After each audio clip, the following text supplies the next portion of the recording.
Deus preparou presentes para entregar àqueles que o conhecem. Esses presentes, alguns vão chamar de graça, a graça de Deus. Presentes que Deus preparou para aqueles que o conhecem. Estas pessoas que vão desfrutar dos presentes de Deus, preparado desde a eternidade. Então é bom a gente ficar atento, despertar para esta visão da graça, os presentes de Deus. Deus tem presente para aqueles que o conhecem. Não é bom isso? É bom seguirem conhecer ao Senhor. Ele disse: aproxime-se de mim e eu vou me aproximar de vocês. Como eu posso me aproximar de Deus? A resposta é simples: conhecendo a sua vontade. Conhecendo a sua vontade. Como é que eu vou conhecer a vontade de Deus? Conhecendo a sua palavra. Deus deixou as suas instruções. Instruções. Moisés lembrou isto a Josué. Moisés sabia que próximo estava o seu fim. Entregou 5 livros, o Pentateuco, a Josué. E deu uma recomendação a Josué. Josué medita nessas palavras de dia e de noite, para prosperarem os teus caminhos. Josué seria o substituto de Moisés, dali para a frente. Sabendo disso, Moisés estava pondo Josué na direção de Deus, na escola do Espírito Santo, na escola da palavra de Deus. A escola da palavra de Deus. Pois é nessa escola que nós vamos aprender a nos aproximar de Deus.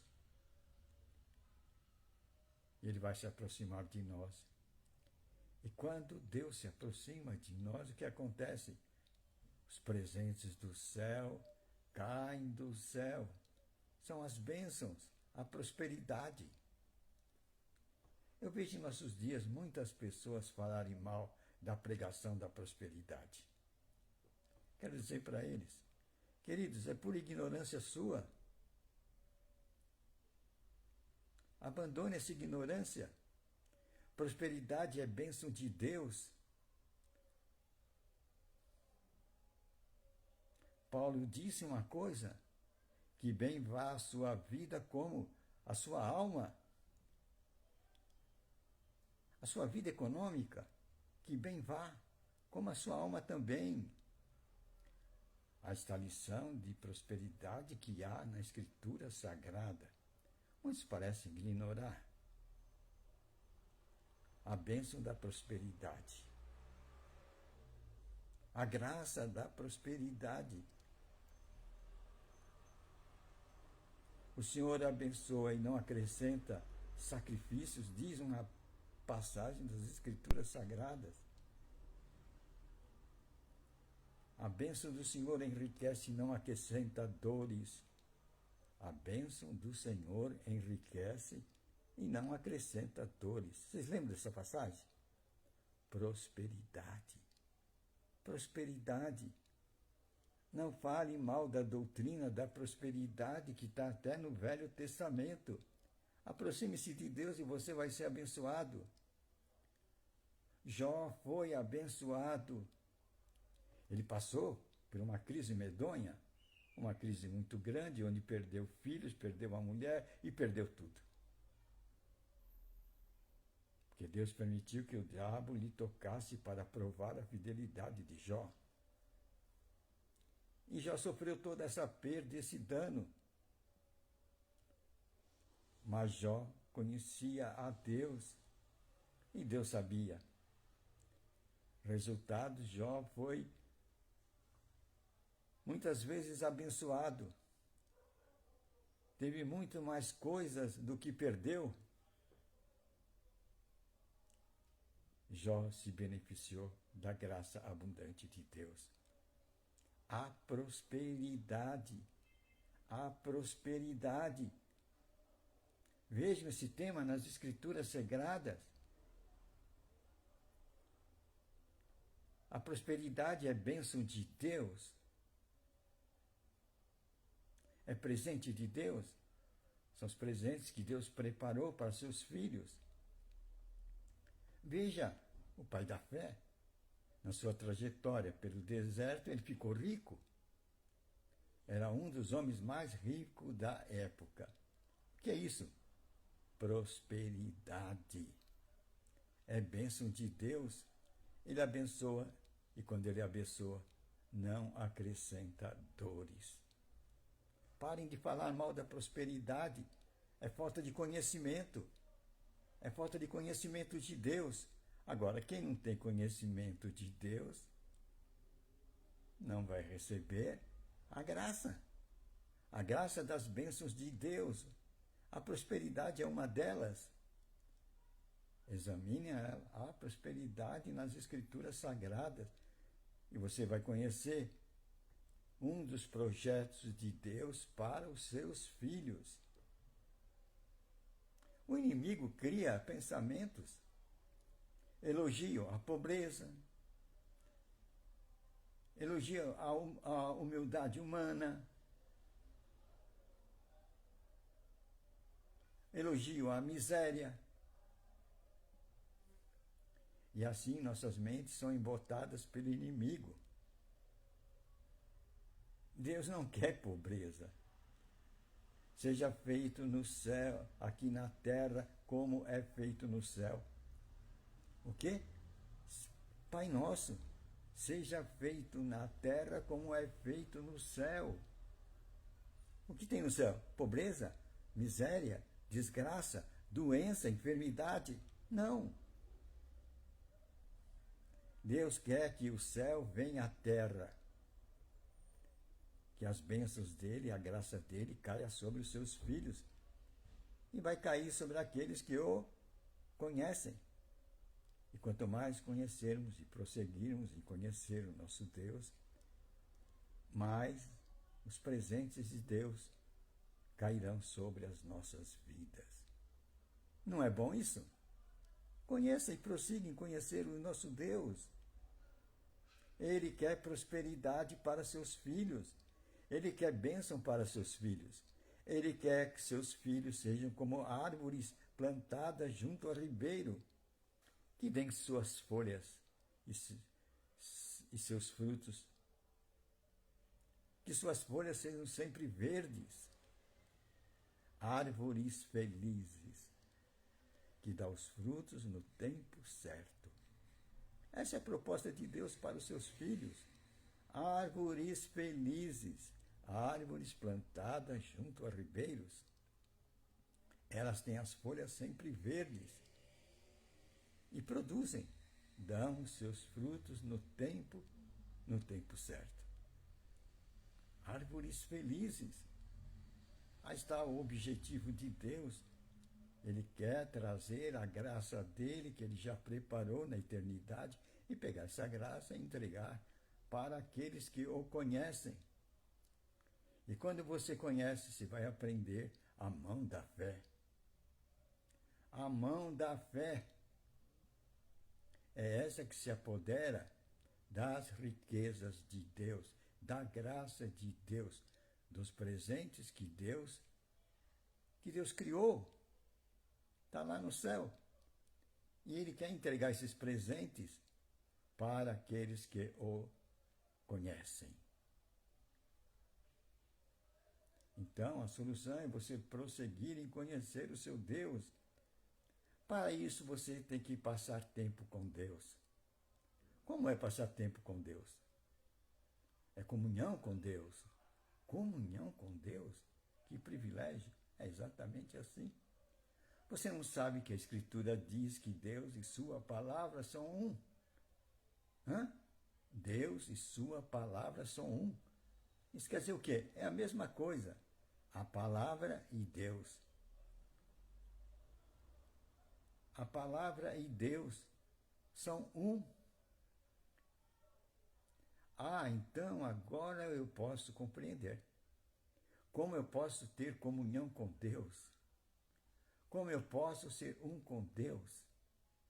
Eu serei um com Deus quando eu for um com a palavra dele. E quando eu serei um com a palavra de Deus?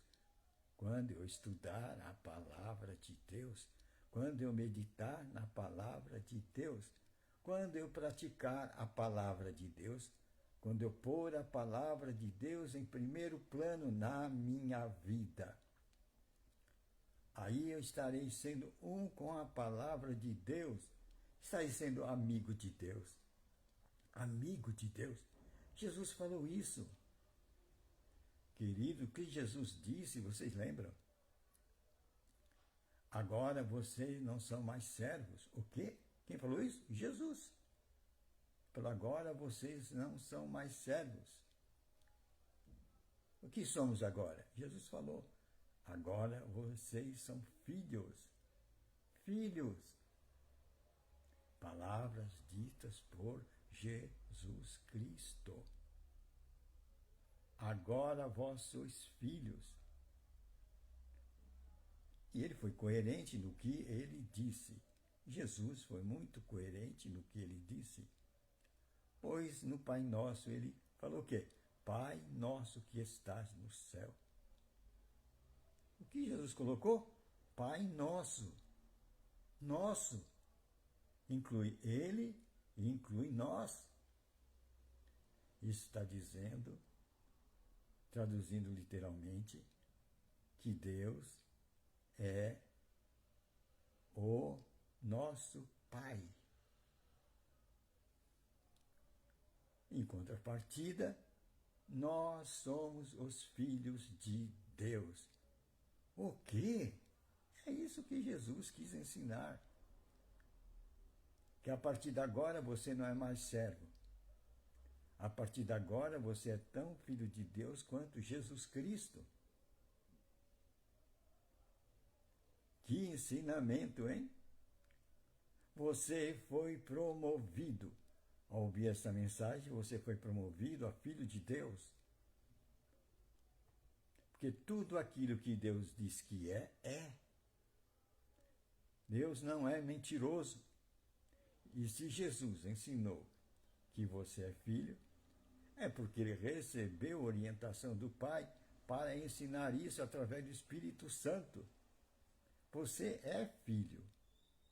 E como filho, você é herdeiro do reino de Deus aqui na terra. Você sabia que o reino de Deus está aqui na terra? O quê? O reino de Deus está na terra? Sim. O reino de Deus é chegado e faz Jesus Cristo. Foi ele quem disse há 2000 anos atrás. Quer dizer que faz 2000 anos que o reino de Deus é chegado. Você sabia? É. E quem ocupa esse território do reino de Deus? Resposta: os filhos de Deus. Mas parece que muita gente esqueceu destes ensinamentos de Jesus Cristo. Então passa a olhar para o outro lado. Não olha os presentes de Deus. Os presentes que Deus preparou desde a eternidade para dar aos seus filhos. E Deus fica triste quando os filhos deles não recebem o que ele preparou. Está lá no céu. Alguém disse que quando chegarmos lá no céu, nós vamos ver uma casa lindíssima, maravilhosa e cheia de presente, ricos presentes. E vamos perguntar: ei, que casa é essa? De quem é? E esses presentes, essas riquezas, essas coisas lindas, de quem são? e uma voz vai dizer: essa casa é sua e esses presentes são seus. Te foram dados. O quê? Essa casa é minha? Essa casa maravilhosa? Esses presentes maravilhosos são meus? Sim, foram dados a você. O que aconteceu? Você simplesmente não recebeu. Não os recebeu. Deus te deu na terra, mas você não os recebeu. Você estava mouco, você estava surdo para as coisas espirituais. Não recebeu, perdeu. Tua mente estava ocupada com as coisas do mundo. As preocupações do mundo, as preocupações da vida, as agitações do corre-corre da vida. E quando os presentes do céu foram apresentados diante dos teus olhos, a tua alma estava tão tribulada, tão preocupada com o lufa-lufa da vida, que não viu. Como você não viu, você não se apropriou, e os presentes voltaram para o céu. Estão aqui na tua casa, nessa casa maravilhosa, ela é sua. Gente, o que aconteceu? As nossas preocupações não fazem ver as bênçãos de Deus. Nos deixam cegos para a graça de Deus. E nós não vemos os presentes de Deus, a riqueza de Deus. E aí começamos a ver as coisas de Deus com outros olhares. Aí vem o elogio à pobreza, o elogio à falsa humildade. E o que é a verdadeira humildade? A verdadeira humildade está no fato de você obedecer à palavra de Deus, de você colocar a palavra de Deus em primeiro lugar. Aí está a verdadeira humildade, a abnegação. A quê? A palavra de Deus. E essa abnegação vai traduzir-se na sua submissão à palavra de Deus. Você vai fazer como Pedro. Senhor, sobre a tua palavra eu vou lançar a rede, mas sobre a tua palavra eu vou lançar a rede. Por que, Senhor? Nós passamos a noite toda batendo a rede aqui nesse mar, em todo espaço dessa região, e não encontramos nenhum peixe. Não tem peixe aqui. E nós somos conhecedores desse mar, dessa região, somos profissionais. A vida toda passamos aqui, nos criamos aqui, vivemos aqui, trabalhamos aqui. Não tem peixe. Essa é a nossa conclusão. E assim a gente fecha. Nós estamos muito tristes. Não pegamos nenhum peixe. Trabalhamos muito. E o resultado foi pouco.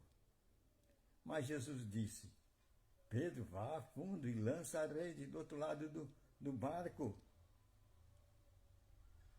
Pedro coçou a careca e disse: o que Jesus está fazendo? Ele não vê que nós batemos a rede a noite toda e não encontramos nenhum peixe em toda essa região?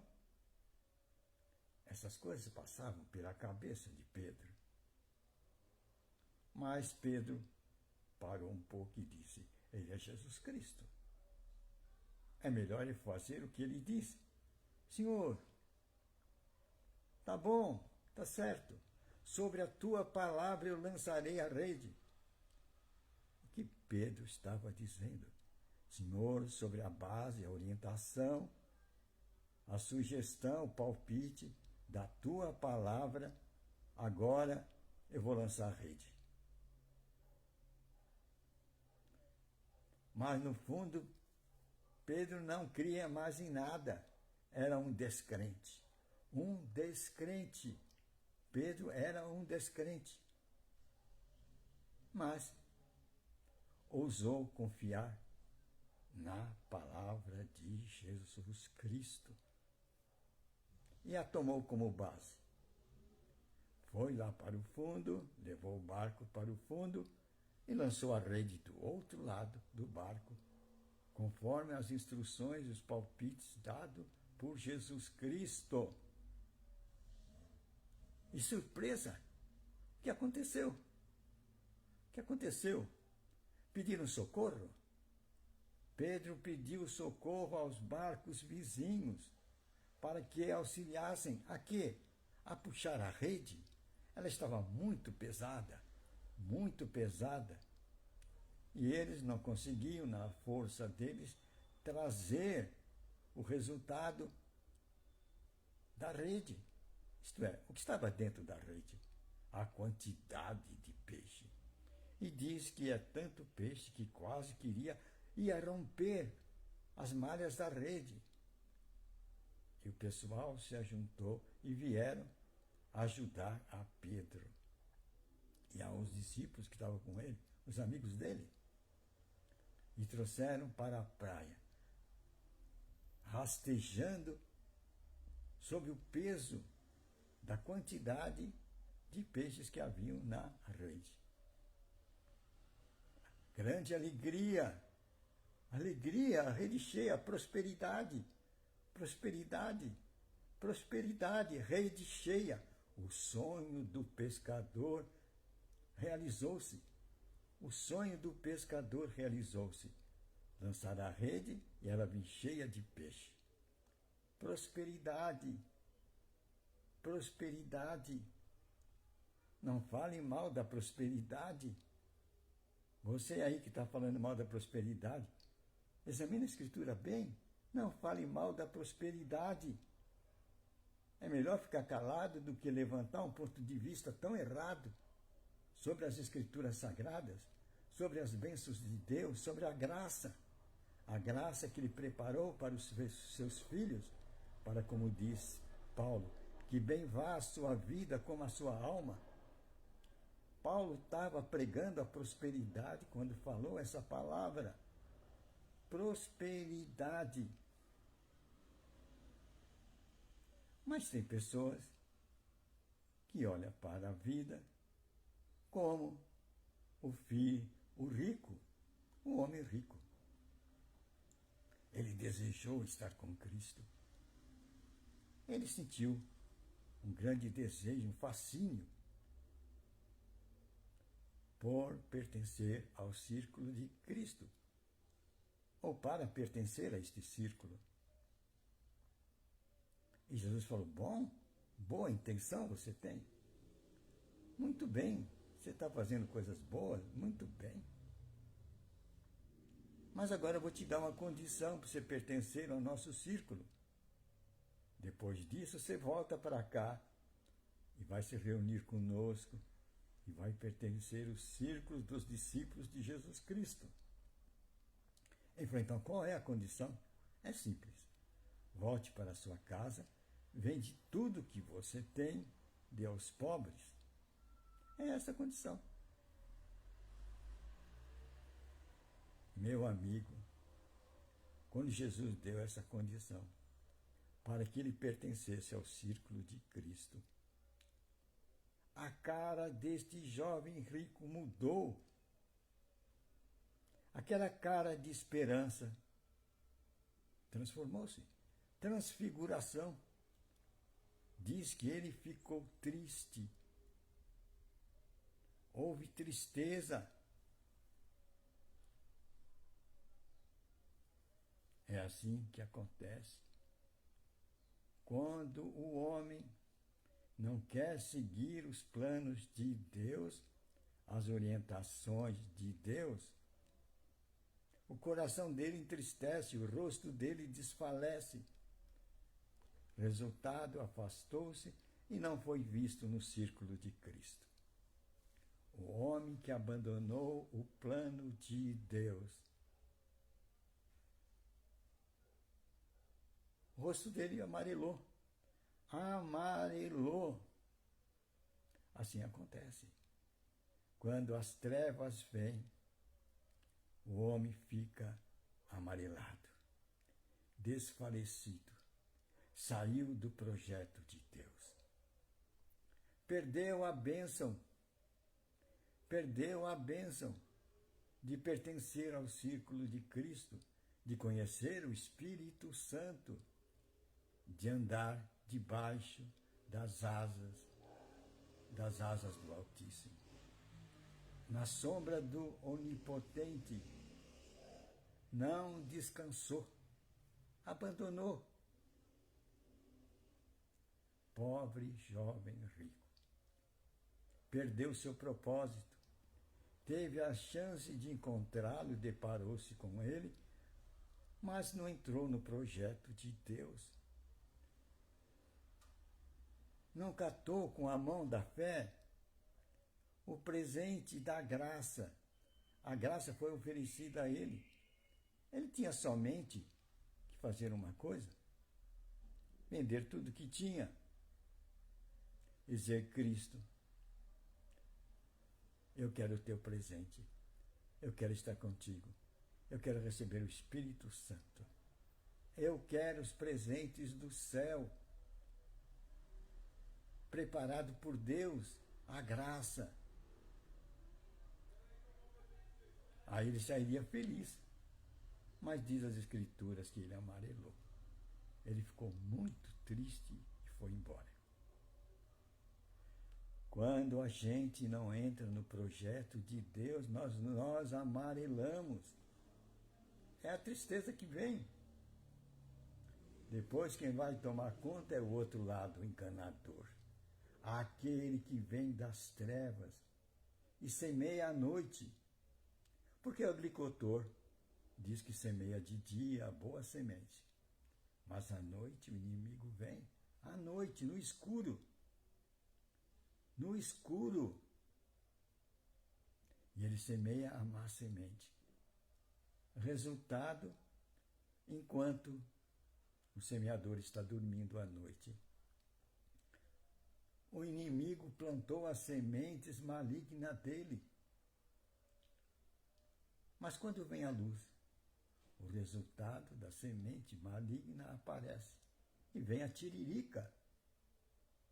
A tiririca. Meu amigo, é isso. Diz as Escrituras que o maligno está em derredor. E diz que ele é um lobo que se veste na pele de cordeiro. Ele promete para você picanha e cerveja, mas depois você não recebe nem picanha nem cerveja. Ele é um mentiroso. Quanto mais. Aí está o caminho do adversário. É um mentiroso quanto mais. É o lobo vestido de cordeiro, paz e amor. Mas depois vem as ameaças. Quando ele ficar no poder, aí vem as ameaças, vem as mordaças. Se você não fizer o que eu digo, você vai sofrer os ais. Os ais. Você vai se arrepender. Ué, mudou o tom. Não é mais o paz e amor. É um ameaçador. Aí está os lobos vestidos de cordeiros. Os lobos vestidos de cordeiros. Você quer conhecê-los? Deles o poder. E é o que eles mais querem. Eles querem o poder. O poder. O poder. O poder. Porque lá eles se enchem de dinheiro, porque eles não produzem. Eles não sabem produzir. Eles querem o poder, porque lá está o dinheiro. E com o dinheiro, eles vão submeter o mundo. Eles vão comprar o mundo. E aquelas almas mais fracas, que se vendem a custo de banana, quando vê muito dinheiro, passam para o lado do lobo. E viram lobo com eles. E assim o povo sofre. E assim a miséria vem. E depois vem Sodoma e Gomorra. Depois vem Sodoma e Gomorra. Vem a multidão dos crimes. Vem a sodomia. Vem a afronta, a injúria, a vergonha, a humilhação. Então, queridos, vamos aprender e prosseguir em aprender os caminhos de Deus, para que possamos receber o projeto de Deus, a graça de Deus, os presentes de Deus. Eles estão aí, mas somente aqueles que conhecem a palavra de Deus irão receber os presentes de Deus. Vamos ter comunhão com Deus, vamos passar tempo com as Escrituras Sagradas. Assim vamos obter e conhecer a vontade perfeita de Deus. E assim vamos receber a prosperidade, vamos receber a graça de Deus, os presentes de Deus aqui na terra. Amém.